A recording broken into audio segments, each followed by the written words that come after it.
Alrighty, this is my video for Seminar 2, the Fluoride Risks and Benefits assignment. My patient today, I have Nutmeg again, just I have something to look at, so let's get started.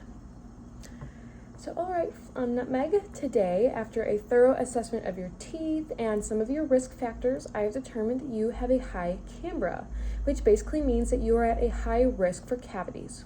So, with that in mind, I think you would really benefit from increasing your fluoride usage at home and maybe a fluoride treatment in the office today. And at that point, Nutmeg would probably say something like, well, I'm a bit nervous about using fluoride. I've read some things that it can cause osteosarcoma and cancer. Why are you suggesting fluoride to me? And I would say, so Nutmeg, as with many things, fluoride is great for us in moderation. It is a natural mineral, but I do understand that osteosarcoma sounds very scary, so I understand your concern. However, there have been no studies directly linking fluoride to cancers, as many of these studies are not truly valid in the sense that they don't have large enough numbers, both in population and geographic region, to truly be able to pinpoint that fluoride is what causes cancer and not any other sort of factor. In the American Cancer Society, I read an article by them, and they basically gave the same conclusion, that you need to use your evidence-based and critical thinking mindset when you're reading any of these conclusions and any of these studies, as osteosarcoma is already a very rare cancer, and to be able to take such a small group of population and to pinpoint it is very hard to do, and it's you need to use your critical thinking to determine if you think it's valid or not. And I can provide you with the study today before you leave. They do look at a very large number of studies as well as what they conclude. And what you might find is that a lot of these studies find different results, and they're often very conflicting. So I can provide you with that today if you'd like. But really the main risks associated with fluoride are when we have too much fluoride being used, and especially for a longer period of time. So over a long period of time, we can see skeletal and dental fluorosis. Skeletal fluorosis is when fluoride builds up in our bones. It's a chronic bone and joint disease, and it can result in weaker bones. And really, that's only a concern if you're drinking like 8 parts per million water, right? That's how much fluoride is in per liter in our water.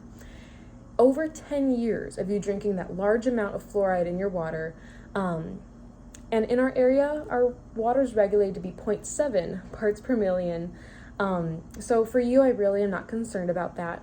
There's also dental fluorosis, but really this is a concern for children between the age of 8 or 9 and before that, as that's when their teeth are developing, right? And your teeth are already developed, so I'm not concerned about that. But in children, if they're drinking 2 parts per million water regularly, this could result in a darker stain and like a moth-eaten appearance of their teeth. And finally, there is some acute toxicity that you could be worried about. That's when we have a ton, for you it would be taking several tubes of toothpaste, but for a child it could only take one adult-sized tube of toothpaste. And this is basically going to result in maybe some diarrhea and some nausea, basically just some stomach upset.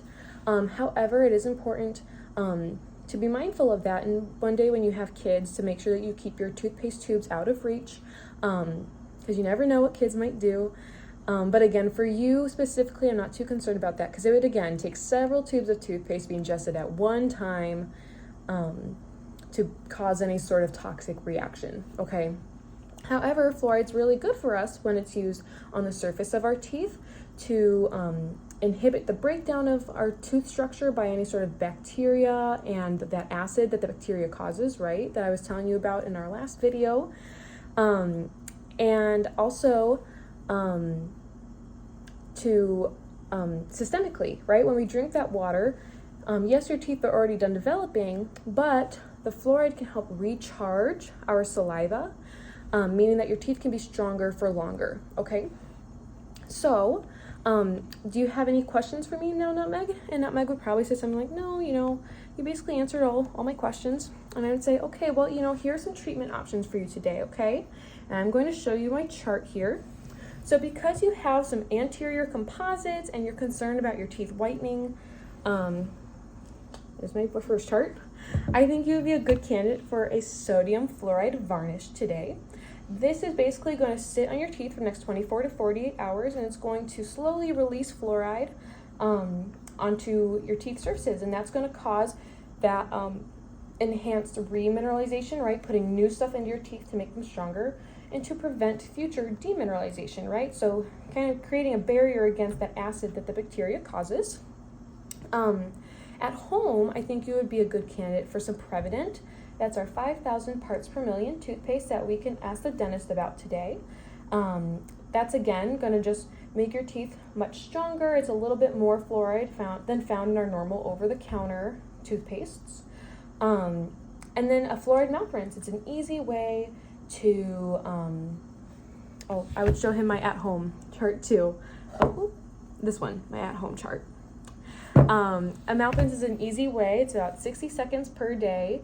You would swish it around and then you would spit it out. An easy way to increase your fluoride usage at home, okay, and make your teeth stronger. And finally, make sure to drink tap water when you can. Try to avoid bottled water, as bottled water doesn't have that fluoride. And also, if you have an RO, or reverse osmosis unit, be mindful of making sure you get your fluoride in your toothpaste and maybe a mouth rinse. Okay? I'm trying to think. Am I forgetting anything I want to tell you? I don't think so. So there's my video. It's a little longer. Sorry, Laura.